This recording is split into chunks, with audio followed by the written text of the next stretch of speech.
Hi, I'm Chris, a director at Mayden. I'm joining you today to share some of our insights and trends in data around the impact of COVID-19 on mental health treatment in England. But first, let me give you a little context about Mayden, our work and the data that we'll be talking about today. Mayden is a software company driven by a mission to create digital technology for healthcare that improves the way services run for clinicians, with the ultimate goal of improving patient experience and patient outcomes. We work closely with IAPT, or Improving Access to Psychological Therapy Services. It's the NHS's Talking Therapies programme. It's the largest national psychological therapy programme in the world. In the past year, more than 1 million people accessed IAPT services to help them overcome depression, anxiety, and to better manage their mental health. Data collection and publication is a key tenet of the IAPT programme, with millions of patient contacts at which outcome measures have been recorded. IAPT services occupy an enviable position for their data, not just in the NHS, but for the global stage. Data collection and publication enables transparency and is particularly valuable at a time like this. We've worked with IAPT services since its inception in 2008, and our customers include NHS trusts, voluntary sector providers and private sector providers. Our main product, IAPT, is the patient management software used by around 2/3 of IAPT services across England. The software enables therapists to quickly and efficiently record information to support ongoing patient care.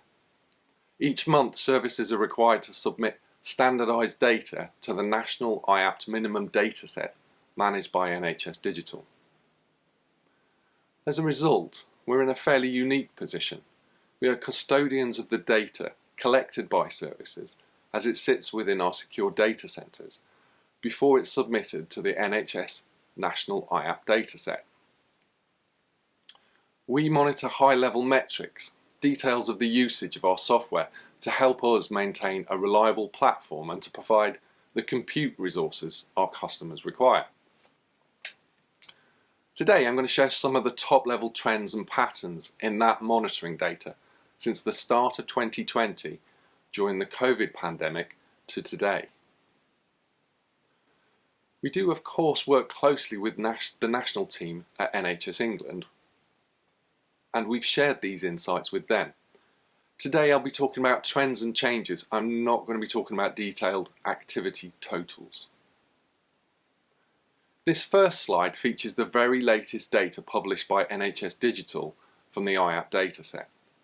The graph here shows the number of referrals received historically, month by month, from January 2015 to March 2020. You can see there's a general upward trend in referrals through the years as the IAPT programme grows, and there is some variation between months and regular falls in referrals in December months. Lockdown in England began in the last full week of March. You can see there is a fall in referrals in March this year, but as lockdown didn't officially happen until the end of March, it doesn't give you the full picture. Today, what I want to show you is what we've seen happen since. Here we're looking at referrals received by services into IAPT by calendar week.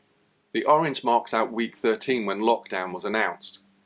You can see a sharp fall in the numbers of referrals being received by adult IAPT services and recording in IAPTs, a fall of 70% over a 2-week period. From this data we saw the fall in referrals as they were happening at a national level. We knew NHS England only gets to see the national picture a short time before NHS Digital publish it, about 3 months in arrears.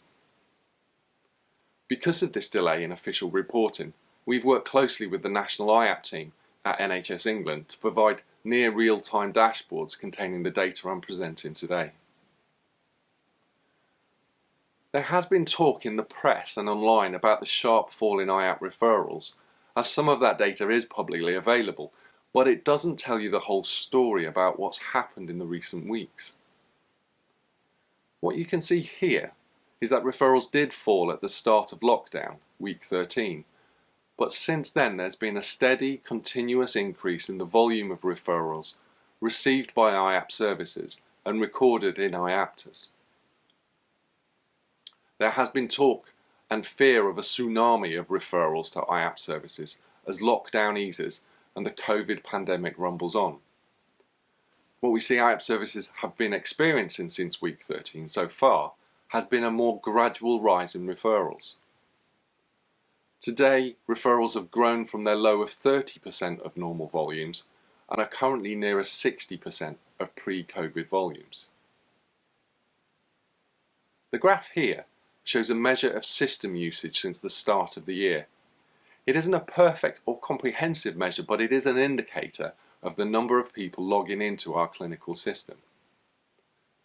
If large numbers of users hadn't been working in service, indeed if a service had stopped operating, then I would have expected that number to fall.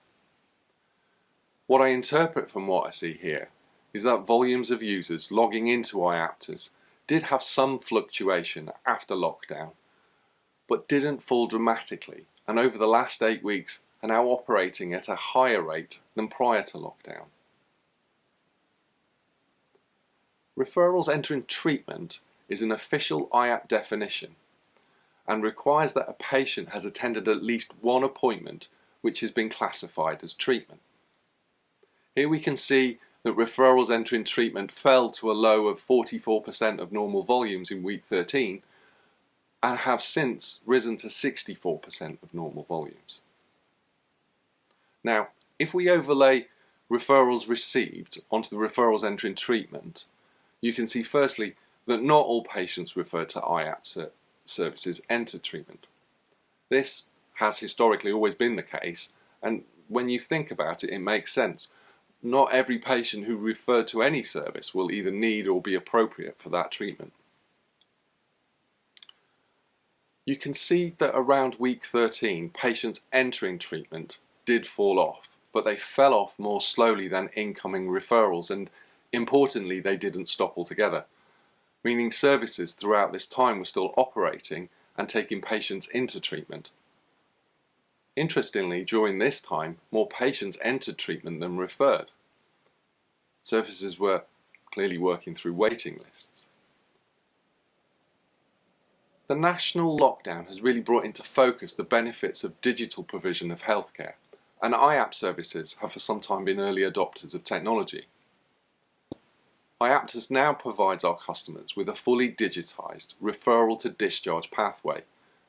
We have seen our customers successfully move to remote working environments, adapting their service quickly to support their patients in new circumstances. A key feature of the IAPT programme is the session-by-session measurement of patient-recorded outcome measurements, or PROMs.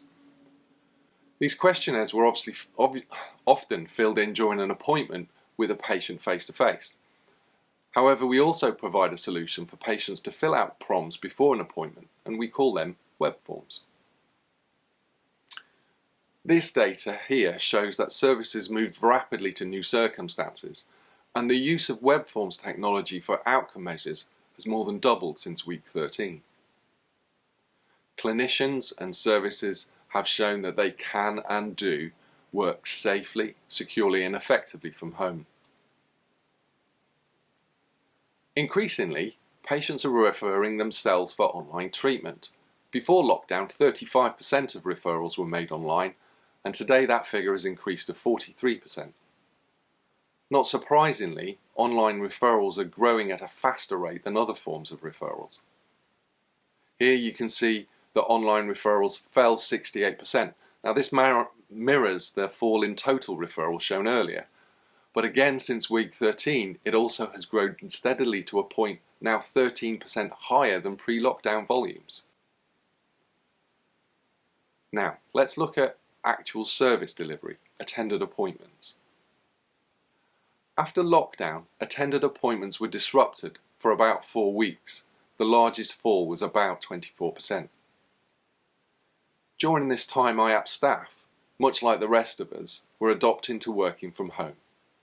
Treatments were disrupted as face-to-face appointments moved to phone or video, but after a month or so that we can see that actually there was an increase in the number of appointments attended, and that trend has broadly continued since. Anecdotally, our customers are telling us that DNA rates are reducing. I'm afraid we don't have the data on that exactly why that is, but if I was to speculate, I might suggest factors such as patients being home, the increased use of video and phone for appointments might be more convenient. Wait times are likely falling, so patients are probably entering treatment more quickly and are possibly therefore more engaged. It could also be that patients are simply valuing treatment and the NHS more at this time. Now, let's look at discharges from the service. There are a number of interesting changes we can see here. Firstly, patient discharges increased in the immediate weeks before and after week 13. The total number of patient discharges has fallen since week 14 and stayed lower since. They're currently around 14% lower than pre-lockdown levels. In IAPT terminology, a patient completing treatment must have had and attended 2 or more treatment appointments in order to have been classed as completing treatment. What I find particularly interesting is that the number of patients completing treatment has actually increased around 15% since week 13 and broadly stayed higher than pre-lockdown levels since. I must be clear here that I'm making no attempt to comment about the recovery rates of patients. As I said at the start, the data we regularly monitor is about the system activity of IAPT services on IAPTUS, as that affects the performance of our hosting of it. So there you have some of the patterns based on top-level service activity data from about 2/3 of the referrals into the adult IAPT programme since the start of 2020. What seems clear is that IAPT services are very much still open for business. While referrals dropped significantly at the start of lockdown, we've seen a continuous, steady and sustained increase in referrals ever since. Services are continuing to work hard and remotely. The NHS's 5-year forward view set IAPT the strategic objective of increasing service provision in 2020 and 2021, and they seem to be adapting to achieve that in current difficult circumstances. It's great to see here the work like the research that Becky Inkster has been doing to bring together data from numerous different sources to build a clearer picture. We're really pleased to be able to contribute to the insights and support the good work that the National IAPT team at NHS England are doing to ensure that services are prepared for future demand. Thanks for your time. If you have any questions or comments, we'd love to hear from you. Please do get in touch. You can reach us using the contact details on the screen here. Thank you.